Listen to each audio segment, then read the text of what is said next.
Oh, Ian Rigby wanted elaboration on something that I've said before, which was I have said comedy and magic are the only art forms with stakes. I don't mean that exactly or precisely. And Ian said, I'm pretty sure I know what you mean, but I was wondering if you could clarify your philosophy on that point. Yes. So I make a piece of art. I am satisfying something in myself. I'm trying to solve a problem, aesthetic, emotional, narrative, some combination of all of those. And I'm also attempting to communicate. And like I was just talking about, having feedback for your art. It's lovely to get communication back about the communication you're putting into the world. It can also be difficult, but I'm attempting to communicate. And so as somebody who communicates across many different formats, I've written, I've produced television, I've gone live on stage. Each of those communication modalities has a different type of feedback. And when I perform on stage, I find the instant feedback of an audience to be among the most satisfying feedback loops for communication. I love being on stage, working with an audience, listening to them, hearing them, reacting to them, altering my pace because of them.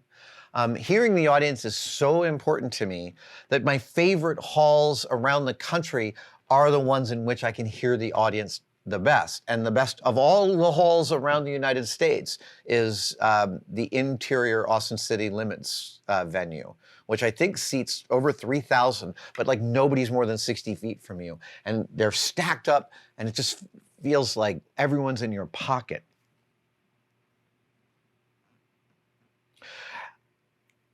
But I don't have, like, when you come to see me speak, you don't expect a specific outcome.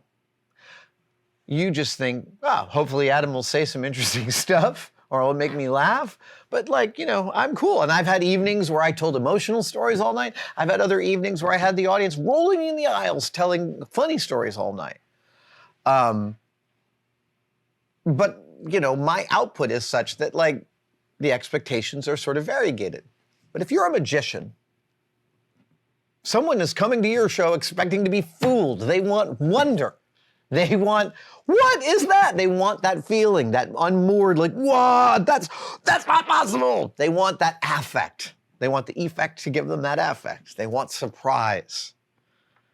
There are all these expectations we have for a magic show. And when it doesn't go well, you've probably seen some bad magic. I have. Whoo-hoo, yeah.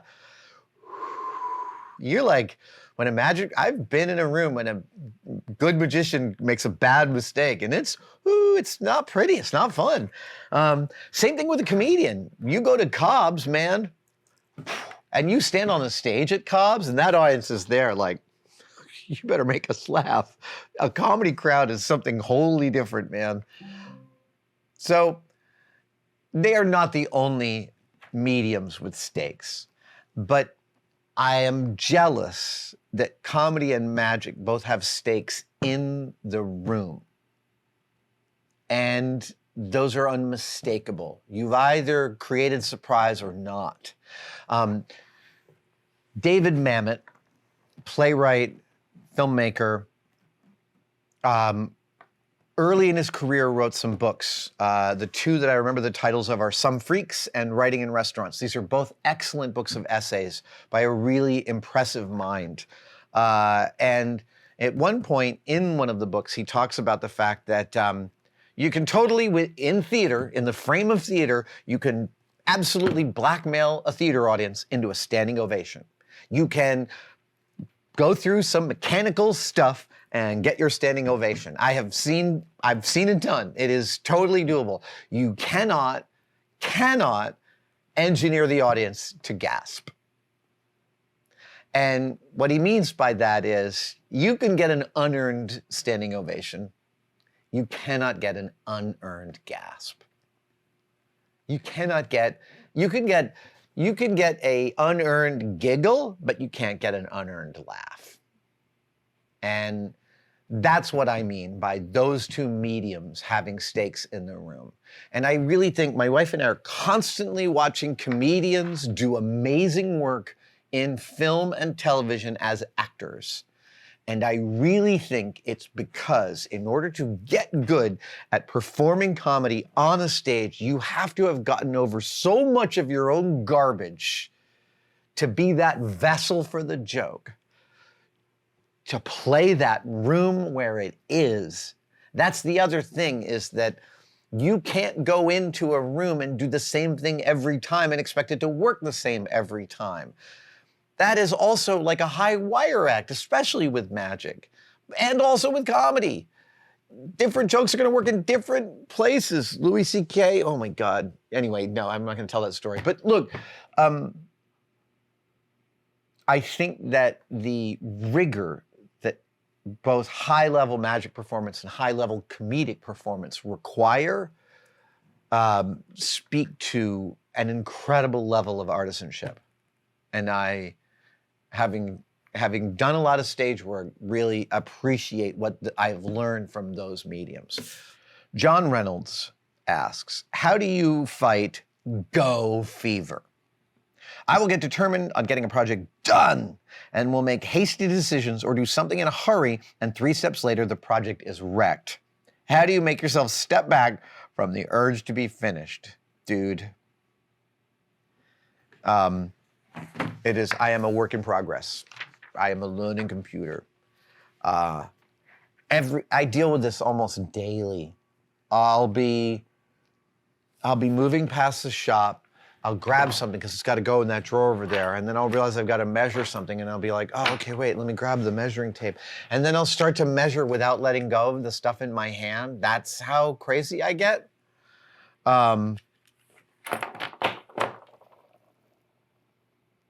Lately. So it is very easy for me to get emotionally tied up with wanting to finish by the end of the day, to want to take the object home at the end of the day, to moon over it. I had brought something here to show you guys. Oh, right, yeah. This is the latest thing I'm mooning over. I bought these amazing space shuttle glove disconnects. Global Effects, who makes almost all the spacesuits in Hollywood, has an eBay store called Orbital Outfitters. Orbital Outfitters is a regular source of some good space-related hardware for me, and could be for you. I picked these up last week and already dressed them on my shuttle gloves. But here was I attached one to the glove ring a couple days ago. And it was like late, and it was time for me to get home and feed the dog and walk the dog. And I was thinking, could I get to the other one in the next 10 minutes? And then a part of my brain was like, dude, just put this down. Go take care of the next thing. There's nothing in your life putting any pressure on these bookends that you have ascribed value to. And I realized I was feeling in that moment like pressed between wanting to take both gloves home so I could spend some time doing that I was like probably about to hurt one of these gloves because I was moving too fast. And also my dog's there getting hungry.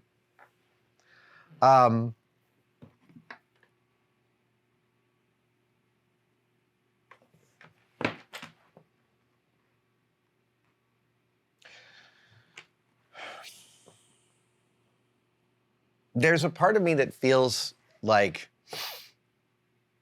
there's a part of me that wants to be crazy efficient. I want to be moving through the room, always grabbing something at it. And this is actually something where my wife and I are both very similar. I hadn't realized that for me, it's a doing, but like my wife can't leave a room without thinking, is there anything else that needs doing in this room before I leave it? It's not quite that bad, but you know, that's one of her deals. And like, I totally get that. For me, it's within making like, in 18 minutes, I think I can do 7 of these. And then I will like get super, the problem isn't that initial thing of, oh, I think I can do 7 of these by 5 o'clock. It's what happens emotionally as I get closer to that goal or closer to failing at that goal. And then I get all stressed about it. And the moment I get stressed, I won't even feel the stress as stress. What will happen is that I'll hurt myself. I'll be like, doink, and then I've got a cut. And then I've bled all over the thing that I've just freshly painted. And then, I mean, the number of times, what you describe here, I make hasty decisions, and 3 steps later, the project is wrecked. On an almost weekly basis in here, I do something where I'm like, oh, I can do this with only one hand, and then the thing tips over, and now I've got to spend an hour fixing the problem that wouldn't have existed if I just put this thing down and used both hands. That happens to me like weekly. I have to. So, how do I deal with it? I pay a lot of attention to the end of the day now. My shop was, for so much of my life, until the last like 5 years, my shop has always been a scarcity model approach. And that means that I've always felt that every second here was precious and I needed to utilize it to the max. Because that was where the most creatively satisfying work came out, but I had to fit that in while executing my high-level professional work.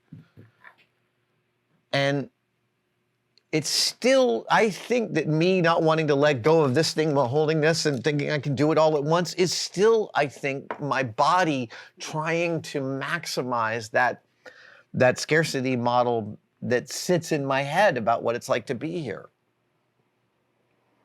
And so, as the end of the day approaches, and I'll give you a great example here. Occasionally, my wife works until later in the evening, like 6 or 7, and the dog gets fed at 4, and so that's happening today.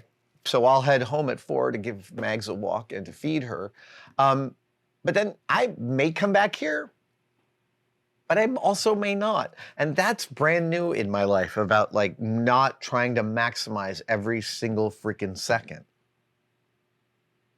And the fact is that over the past few months that I've been more like going home at a reasonable hour and not like pushing myself right up to the limit of going home, I've been finding more space mentally in this space. It is a work in progress, but that go fever, man, it's real. I love the endorphin. Because I love the endorphin rush of finishing on time. I love it. I love the endorphin rush of finishing. I mean, there's like, my wife was texting a colleague and was like, do you have colleagues you text what you're working on? And I'm like, man, I've got like 19 different groups of people that I text stuff that I'm working on. For all sorts of different reasons, you know, in this genre and that genre, or we both build the thing, you know, I'm constantly sending stuff out for feedback like that. The go gene is hard to let go of. My advice is go easy on yourself and start to think about what it is you want out of the shop practice and what it is that you're getting out of the shop practice. For me specifically, when I choosing arbitrary deadlines isn't the problem. It's getting emotionally invested in the arbitrary deadline that is the problem. Thank you for watching that video. Are you as sick of the tosses to membership as I am? Good, because here's a brand new one that I recorded today, and it's nice and short. There are 3 tiers to tested membership, and they all offer awesome stuff. Find out about it by clicking the join link below. We'll see you there.